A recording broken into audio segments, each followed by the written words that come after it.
So hi everyone, I'm very happy to present you our recent results about the emission of coherent terahertz magnon in an antiferromagnetic insulator triggered by ultra-fast spin-following interaction. So first, I would like to emphasize this strong collaboration between first the CNRS Thales lab and the LPINS in Paris, but also with the FU Berlin in the group of Tobias Kamfrat for terahertz spin current dynamics extraction, and also with the group of Matthias Bargier in the Potsdam University for X-ray diffraction at a pump probe ultrafast, the group of Matthias Klawi in the University of Mainz, as well as Elena Gomonet for theoretical model, and also Tohoku University for some sample design.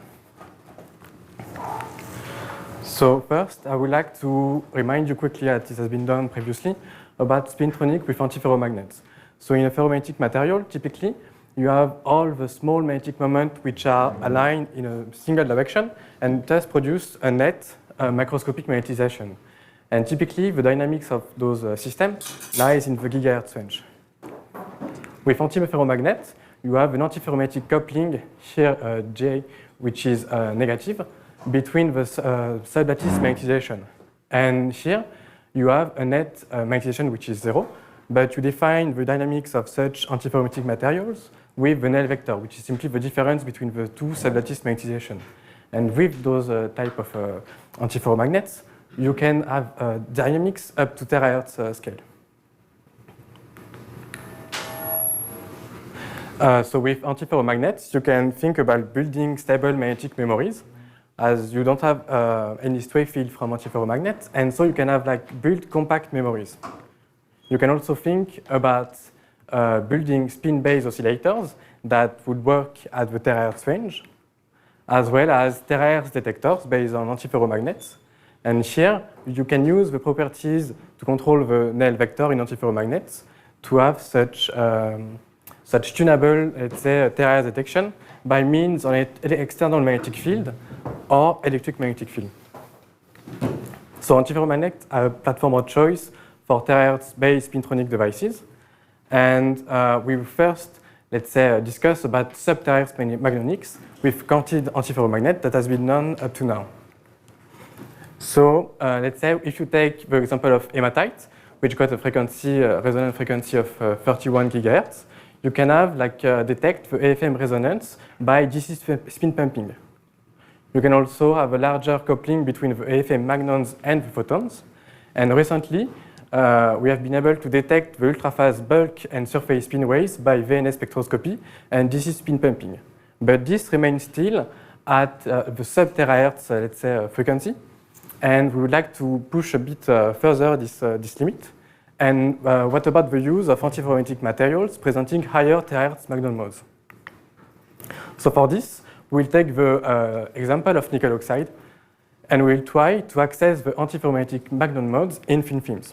So for this, nickel oxide is an easy plane antiferromagnet, on which here you can see that the sublattice moments lie in the one-one plane and are antiferromagnetically coupled. So it's insulating so that the spin transport is not assured by conduction electrons, and it allows room temperature application due to its high Néel temperature. So if you take this, let's say, Néel vector which lies in the one-one plane, you can have two different magnon modes. So the first one is the low frequency mode at 180 gigahertz, which is the in-plane mode. And the second one, which is of interest for us, is the high frequency mode at 1.1 terahertz, which is the out-of-plane mode, where the Néel vector is projected out of this one plane. So experimentally, we access only this dynamical magnetization delta M. And it has been accessed previously, let's say, in nickel oxide bulk crystals by Tobias Kamfrat, where by using a terahertz pump, you can excite here coherently the magnon response at 1.1 terahertz. But those pump probe experiments need a very intense terahertz magnetic field of the order of 100 millitesla. Recently, the group of Q has demonstrated that in nickel oxide thin films, you can generate such terahertz emission, which is linked to the ultrafast spin current generation in nickel oxide. And you can see here the terahertz, let's say, transient as a function of time in nickel oxide 111 orientation with platinum. And one question that we ask ourselves here is why there is no actually terahertz mode at 1.1 terahertz.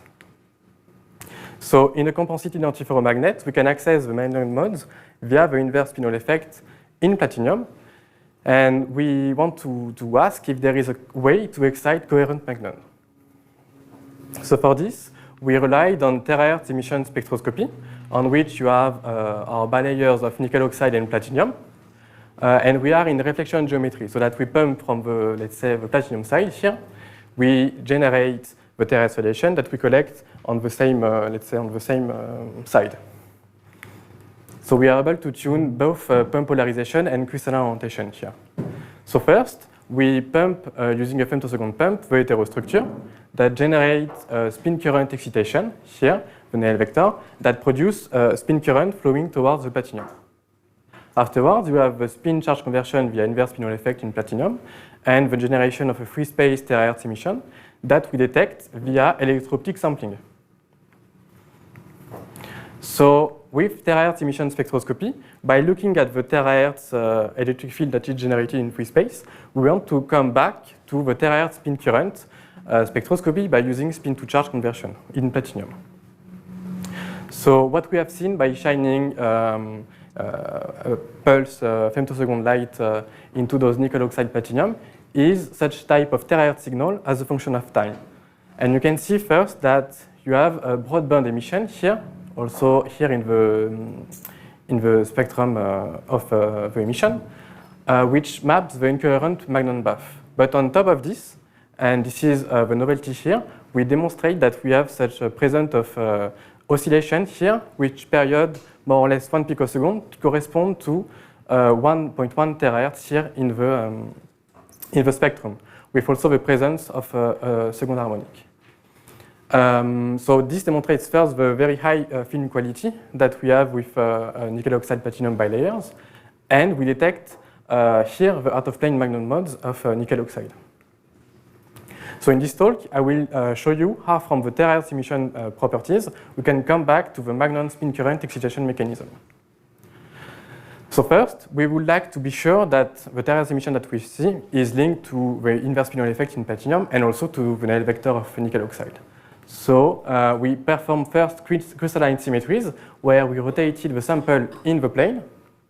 And we have seen that when we flip the sample by 180 degrees, we flip both the signal and the oscillation that can only be mapped in optimized sample where there will be some low magnetic damping.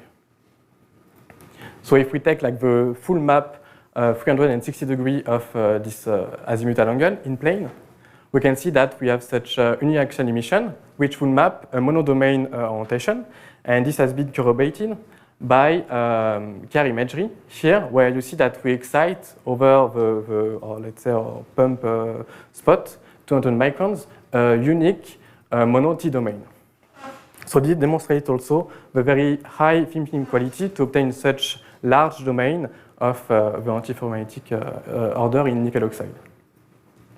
So the terahertz spin current excitation here is linked to the Néel vector, and the second point is to be sure that it's indeed linked also to the inverse spinel effect in platinum. So this is the typical emission that we have from nickel oxide platinum.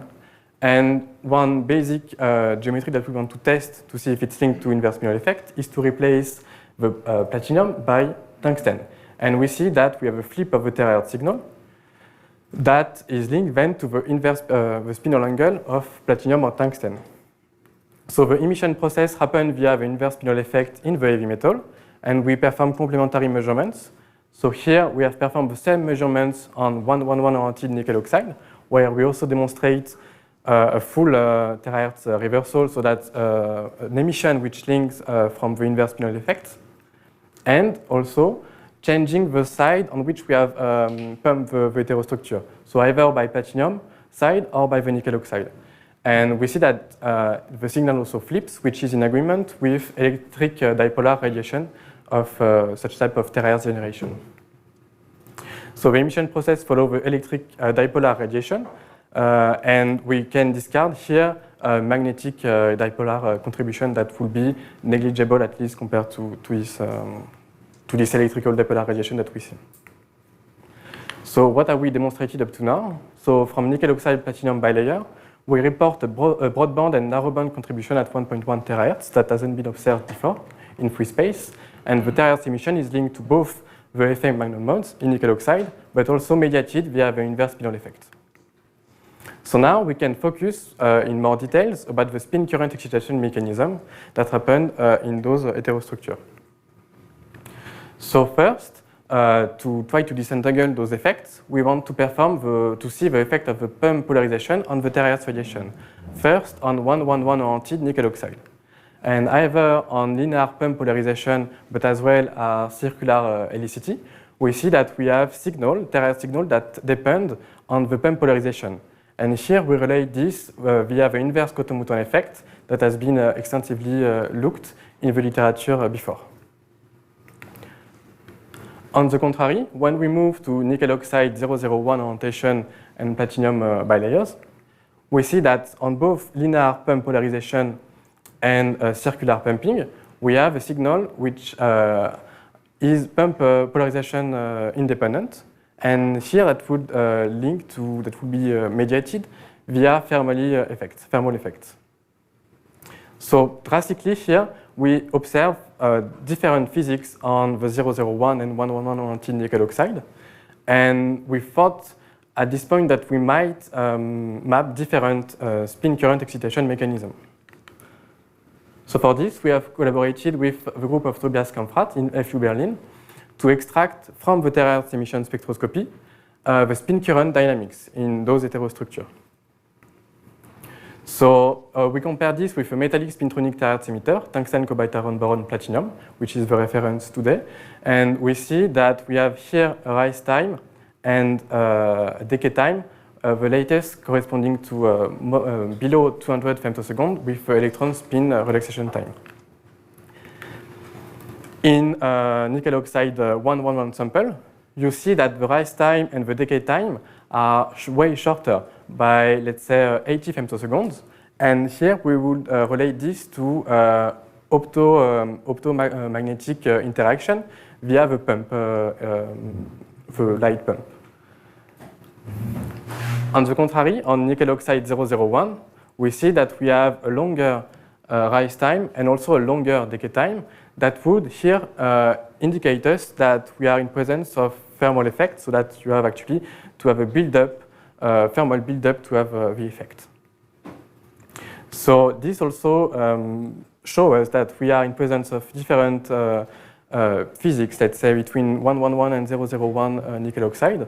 And we would like to see in more details the emission coming from the 001 sample, where we report the presence of terahertz oscillations. So for this, we have collaborated with Matthias Bargier at the University of Potsdam that can perform ultra-fast X-ray diffraction. And as we want to see the thermal response in an insulator, we have to look at the lattice dynamics. So in brief, the setup consists of pumping with the same wavelength and pulse duration, the heterostructure, but at the same time, look at the diffraction pattern to see, as a function of time, to see what are the strain, out-of-plane strain versus time. So we will plot here the out-of-plane strain as a function of time. And in the, let's say, before the pump, the heterostructure is relaxed, and we have no out-of-plane strain. When we pump here at time 0 the heterostructure, we first have a reduction here, a negative out-of-plane strain, which map a compression of the nickel oxide due to the heating of the platinum, and thus the expansion of platinum, creating thus a strain wave. Afterwards, there is a positive out-of-plane strain that maps here the expansion of nickel oxide. And you can see here that the relaxation is not complete because it occurs at longer time scales. In nickel oxide, you also have the presence of strong magnetostriction that thus provoke some Néel vector dynamics. And the out-of-plane strain here that we have mapped via X-ray diffraction, ultrafast X-ray diffraction, is sufficient to induce the reduction of the Néel vector. So on this let's say out-of-plane strain profile as a function of time, there is two potential sources of excitation. So the first one is in blue here, an acoustic strain that maps the coherent phonon propagation and allows the AFM order reduction via magnetostrictions. And when you check here at longer, let's say, time scale, you have still an offset compared to the relaxed case. So this maps heat contribution of more or less 50 Kelvin. That is due to incoherent phonon propagation, possibly spin-Seebeck effects, but also may be related to anisotropic changes. So the two contributions here are necessary in the Néel vector dynamics, so the coherent strain wave and the incoherent heat contribution. And at this point, we have collaborated with Hélène to extract the terahertz modeling. So from those, let's say, modeling of the strain and the heat contribution, we can supply this as a function of time and distance in the heterostructure with this, in this model that includes the damping, system anisotropies, and the excitation. And you can see here, in blue, this is our experimental results, and in brown, this is the modeling. And you see that we have a qualitative agreement between the two, and especially we map and we can reproduce the comportment around the 1.1 terahertz Magnon mode of nickel oxide. So the dynamical reduction of the Néel vector allows Magnon pumping and thus generate the terahertz emission in free space. So in conclusion, we have first here reported the narrowband 1.1 terahertz emission in nickel oxide thin films, where two mechanisms occur. So in 1.1.1 orientation of nickel oxide, we have enough resonant optical spin torque, whereas, and this is the novelty of this work here, in 0.01 orientation, we map an ultra-fast spin-phonon interaction in nickel oxide. So the dynamical reduction of the Néel vector by spin-phonon interaction allows the Magnon pumping and the coherent terahertz free space emission at 1.1 terahertz. This opens perspective onto optomagnonics and also joint optical and spin-orbit interaction. And we have been studied recently new materials of the antiferromagnetic classes, in which we wanted to see if we occur such, let's say, narrowband contribution of the Néel vector. And this is a recent results from Sylvain Massabo, on which we can map also a terahertz mode at 500 gigahertz. So with this, I will thank you for your attention. I thank also all the collaborators that participated in this work.